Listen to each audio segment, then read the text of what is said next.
Bonjour à vous, amis artistes. Aujourd'hui, nous allons nous intéresser à une œuvre d'art intitulée « Bouche d'incendie ». Nous ne connaissons malheureusement pas l'auteur de cette œuvre. Cependant, nous allons faire de notre mieux pour pouvoir à nouveau nous pencher dans le processus de création qui nous a amenés à cette œuvre d'art si accomplie et si subtile. Intéressons-nous maintenant au cadre dans lequel notre œuvre évolue. Au premier plan, nous observons une route grise, plutôt sombre et terne, qui semble être relativement lisse. Au second plan, là où notre objet repose, nous pouvons observer une surface de terre plutôt plane, une surface où la vie est absente. Si elle a quelques cailloux, et au milieu de ce terrain désertique, surgit notre objet, flamboyant, rouge et gris métal, ainsi dominant une surface solitaire.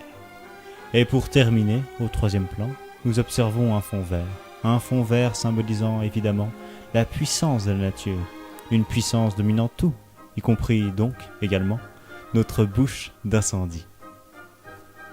Nous voilà maintenant en tête à tête avec notre bouche d'incendie. Assurément, la première chose que nous remarquons est la couleur choisie pour la base, mais également pour le sommet de notre joujou favori. Un rouge vermillon, un rouge fort de sens, un rouge représentant à la fois le sang si profondément lié à la mort, à l'instar du rouge présent au sommet, incarnant l'amour et la vie, les deux passions présentes aux deux antipodes, les passions de vie et les passions de mort, l'un tendant vers les cieux et le monde de la perfection des idées et de l'amour, et l'autre au contraire désespérément ancré dans le sol, nous rappelant là notre infinie insignifiance et notre condamnation dès la naissance à mourir seul.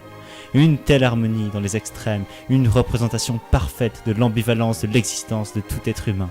Et quoi de mieux pour séparer ces deux extrêmes qu'une surface complètement terne et grise, refusant la moindre communication, pareille à un no man's land. Changeons un peu de perspective. Pour ce faire, prenons un peu de hauteur.